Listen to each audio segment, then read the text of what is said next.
Today I will be talking about design thinking and how design thinking can help us going for innovation. So my topic is innovation from the lens of design thinking.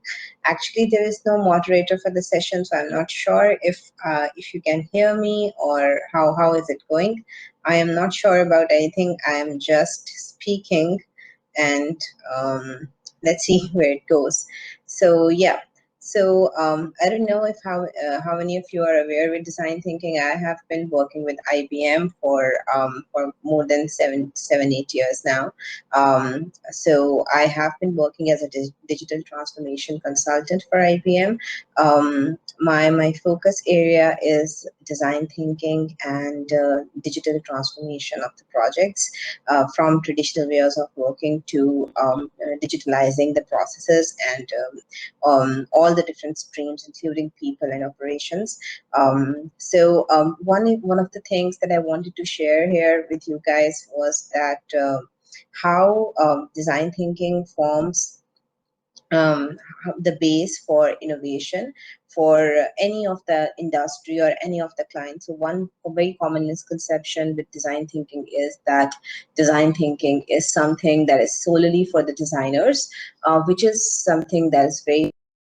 Design thinking is not something that is only for the designers. Design thinking can be practiced by even by the it's just a problem solving technique, and it can be followed even by the students of primary classes. So we did this experiment once, and where we did a very basic level of a workshop with the students of primary education level, and we gave them some small assignments of ideation, of coming up with new ideas, of how the sitting should be into the classroom, and how they should how what should be the environment of the classroom.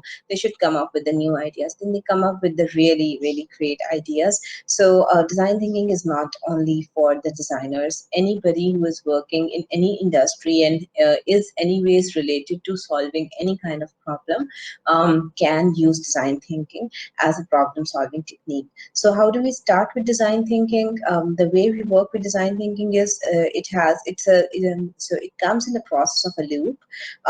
It starts from defining that what is the problem, creating a point of view based of the user needs and insights. So you can explore user needs and insights via conducting interviews or just by observing. So if you're a leader and you want to understand the problems of your employees, or you want to understand the problems of your customers, there are different techniques that you can use. You can either interview your customers, or you can just observe your clients or your customers and try to understand what is the problems there and what are the problems there. If you want to do it in a more structured way, then definitely you can ask them questions, or you can spend time with them. You can do focus groups, anything, any exponential research or any direct research that you want to do, you can go for it. And then once you have a point of view, you try to think, you try to empathize, you try to humanize those needs. So you have to understand, you have to say that if I am the person who is facing this problem, then how would I think of the solution? Not as my customers are facing this problem, so they are from this industry, so this should be the solution. No, not from that point of view. So you need to understand the end users' problems, and the end users, you need to think like end user things, and then you need to sympathize with them. And then you there comes the ideation stage, where you brainstorm and the ideas when you're coming up with the solutions. So one of the things that we say in design thinking is that you ideate. No idea is wrong in design thinking. So at times, what happens is when we're ideating or we're collating the ideas, we just pick a piece of paper and we pick a pen, and then we start writing ideas, and then in our own head we think, no, this idea this might not work, or this might be something stupid. You know what? Let me discard it. So this is what we do usually, right? This is something that we should not be doing in design thinking. The ideas are going to be we're going to review the ideas later on, but whatever idea, anything stupidest that you can think of that comes to your mind, you are going to write that onto the piece of paper and stick that onto the wall, and just give it a good look afterwards. So do not discard the ideas which are right in your brain at the very beginning. And then once you're done with all of your ideas, then you think that if you connect multiple ideas, does that make a big idea, and does that make sense? Or even a small idea, or the chunk of ideas, or what you can keep or what you can discard. But that is the next stage. You just do not, once you're coming up with the idea, just keep coming with the ideas and just putting them on the paper, and just keep posting them onto the walls. When we do this exercise with our teams, where we have like multiple 15, 16, even up to 50 people, come up with great ideas, such diversity of ideas and such diverse minds.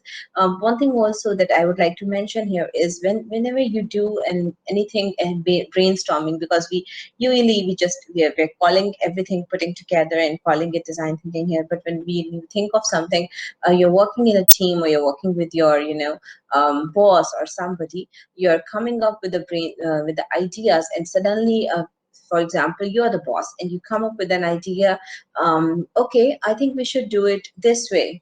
Or probably, we're doing something manually. I think we should start doing it on, instead of conversing with each other, just start putting it on email. Just one big thing that I'm coming up with.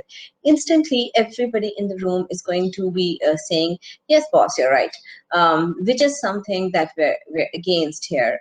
We say that there should be no influence coming up to the ideation stage. That is why we mentioned that whenever you're doing the brainstorming, just try to not influence each other, or voice out your ideas like very loud and clear.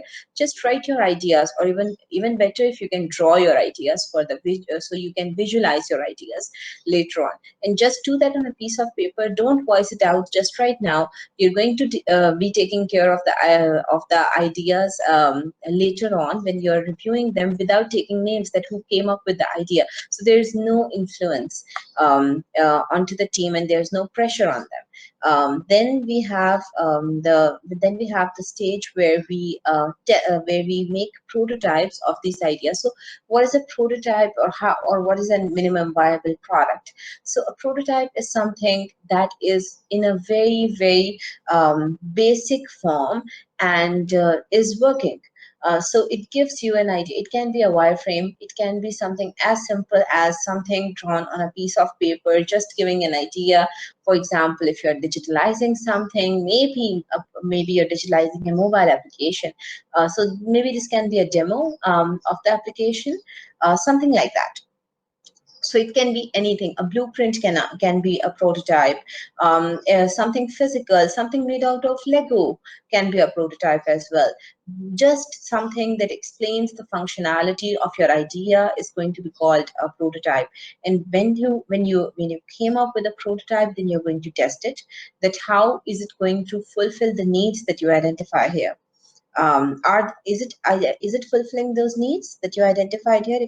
If it is fulfilling the needs that you identify here, good. If it's not, then you go down into the loop again. Then you again think of your needs, and again empathize with your customers. Look back at your ideas, and then come up with more collated information, and start redoing your prototype, and come up with something until you find best prototype.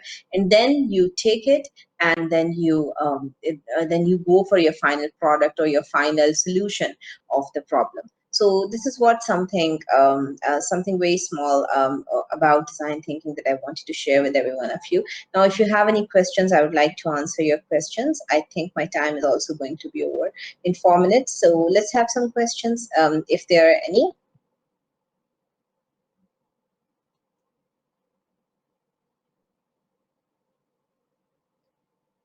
Yes.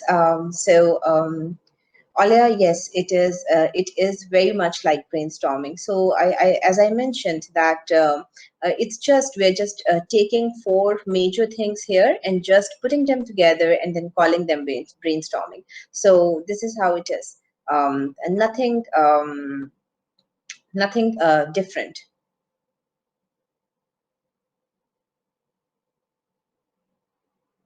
Anything else?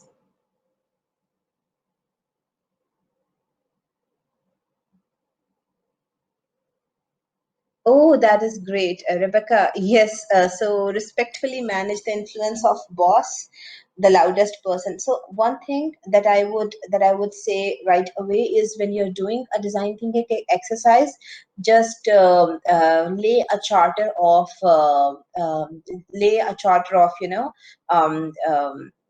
and the way you're going to do things or the values, call it values, or this is how we're going to do things. Just tell them right ahead that we're not going to disclose our ideas or make it sound like a game.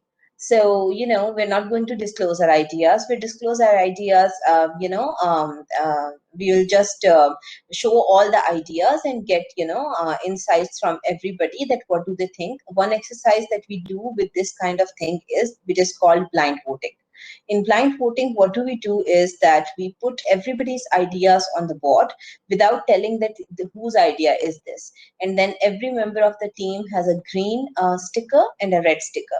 They come up with a green sticker and a red sticker, and wherever they think that they like this idea, they put a green sticker on that. And wherever they think there's something concerning, or it's not right, or it can cause some issue or something like that, or even if you're thinking about boss, don't go with the red sticker, just go with the green stickers. And the one idea which has the most green stickers, or two three ideas with the more green stickers, just take them.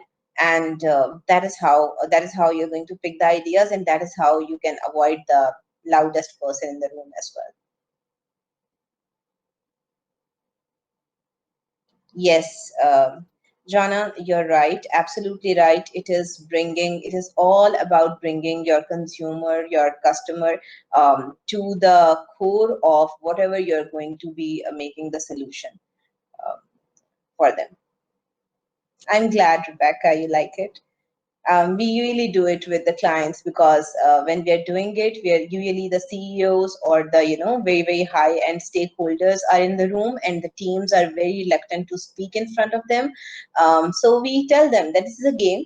We're playing a game here, and then the moment you tell them, this is a game or something like that, you make it more like that, sound like that, and they're like, oh yeah, yeah, fine, it's going to be fun.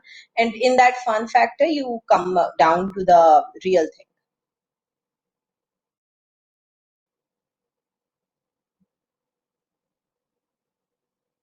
All right, guys, I think my time is over as well. If you have any questions, you have my LinkedIn profile as well. You can connect with me. Design thinking is, I would say that it is bringing outcomes at speed and scale, keeping the humans at heart of it. So you're not designing solutions for a company or an organization or somebody like that. You're not designing anything. You're designing for solutions for Niranjan, who is using the product. You're not coming up with the solutions for any company or any organization. You're coming up with the solutions for the person who's going to be using the end product or the end service. That's how I would put it, Niranjan.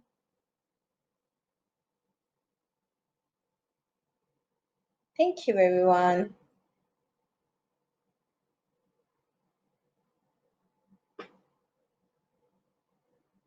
Thank you. It was great connecting with all of you. If you have any questions about design thinking or you'd like to connect to me, you have my LinkedIn into my profile.